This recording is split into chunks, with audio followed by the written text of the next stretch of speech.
In every game, especially gacha games, there are those who wants to get it all, no matter the cost, and we call them whales.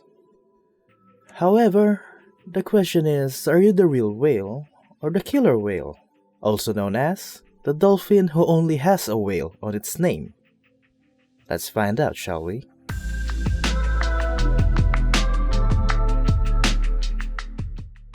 Imagine this scenario.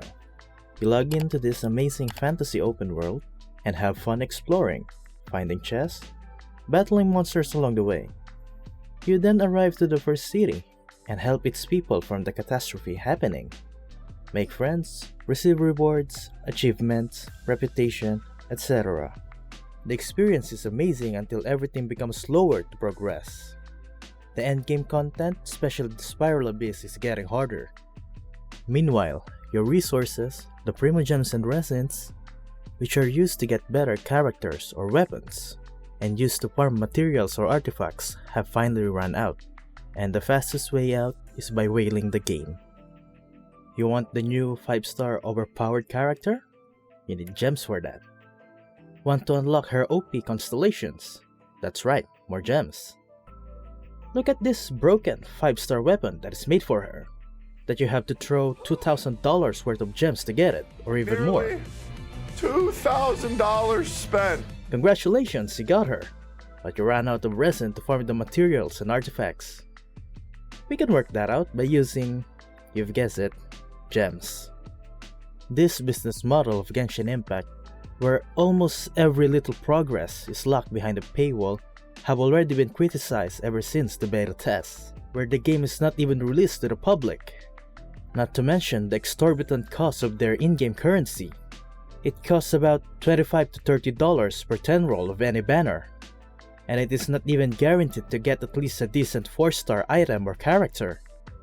Even if this is the nature of gacha, it is very frustrating, even more so to the people who I call the killer whales. They are usually the guys who rants on Reddit, forums, YouTube, any social media platform. They call out MiHoYo for being greedy and unfair of their rates in their banners. Worst of it all, it is hard for them to quit Genshin Impact, because they have spent a decent amount of cash on this game, and they are hoping that maybe next time, it will be different. This is where the line is drawn, whether a player is a real whale or a killer whale.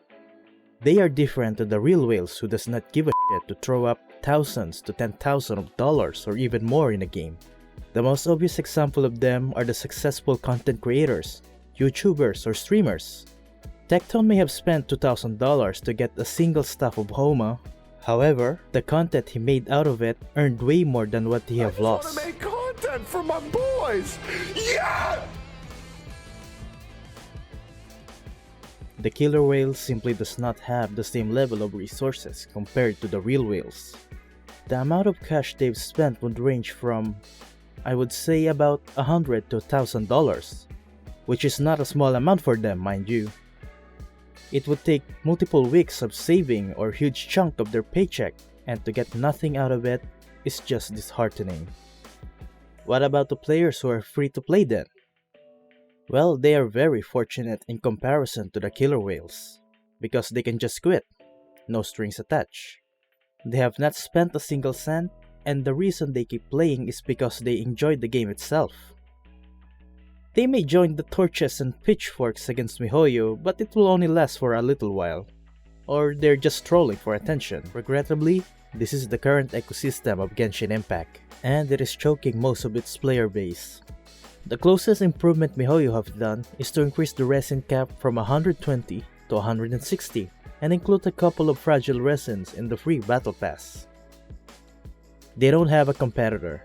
They don't feel the need for a change because even though given the bad situation, the sad truth is, people are still paying.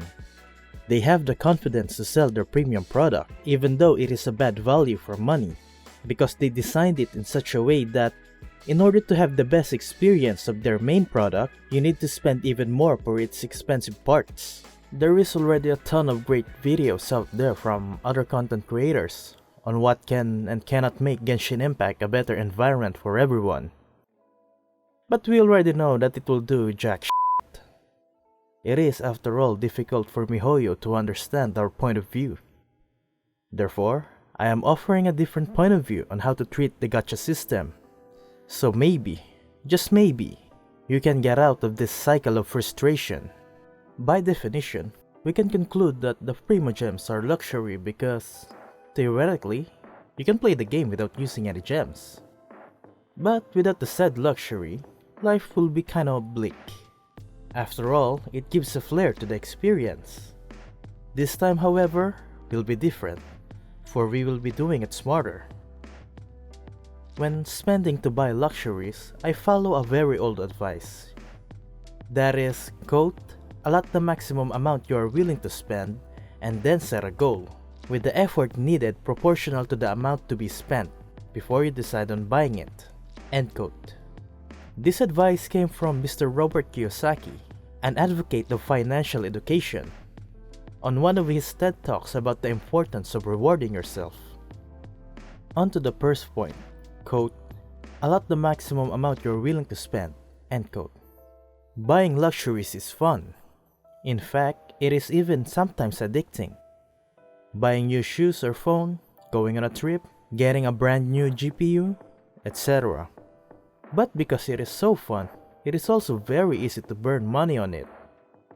Using the example before, it should be buying a $300 shoes or $500 phone, going on a trip with the $300 pocket money, getting a $1,000 new GPU, and last but not the least, buying X amount of primogems. Putting a ceiling on what you're going to spend will save you from regret that you may have later when all of your money is gone. Moving on to the second point, quote, set a goal, with the effort needed proportional to the amount to be spent, before you decide on buying it. This accomplishes two things. Number one, it prevents from spending at a drop of a hat. Most of the time, buying luxury items is by impulse. You are baited by its amazing looks, or people you know have it, prompting you to think, hey, I want that too. I want it now. Setting an objective before buying it gives you time to contemplate if you really want it, or you're just swayed momentarily by your emotions. Number two, and most importantly, remember a time when you already spent the money on what you want, and then when you got it, you were like, is that it? The satisfaction you received was subpar to what you were expecting. I also have this experience when I bought the higher tier of GPU. I went from a GTX 970 to a GTX 1070. At the first day, it was amazing. I can now play the highest graphics setting at 140 plus FPS. But given it a couple of days, it was not that special anymore. Mind you that I am not complaining, however the fulfillment I got is not what I'm expecting. As Sir Kiyosaki explained, this is because you are too focused on the item you want. The item is so built up in your mind you're having so much expectation from it, when in fact, luxuries are just a bonus or the cherry on top. The goal you have set to accomplish that will add something of greater value in yourself is actually the real reward. The cake per se. Your project proposal is approved. You got an A+ on your exam. You have reduced your debt by X amount. You have read X amount of books. These goals are difficult to achieve, but completing it will add something of importance to oneself. A new skill, a new mindset, knowledge and confidence. These are the things that, in my opinion, cannot be priced or measured by any amount. Take this advice from someone who were once been eaten by a gacha game, and hopes that you can too one day get out of this gacha hell. Thank you for listening, and as always, have a great day.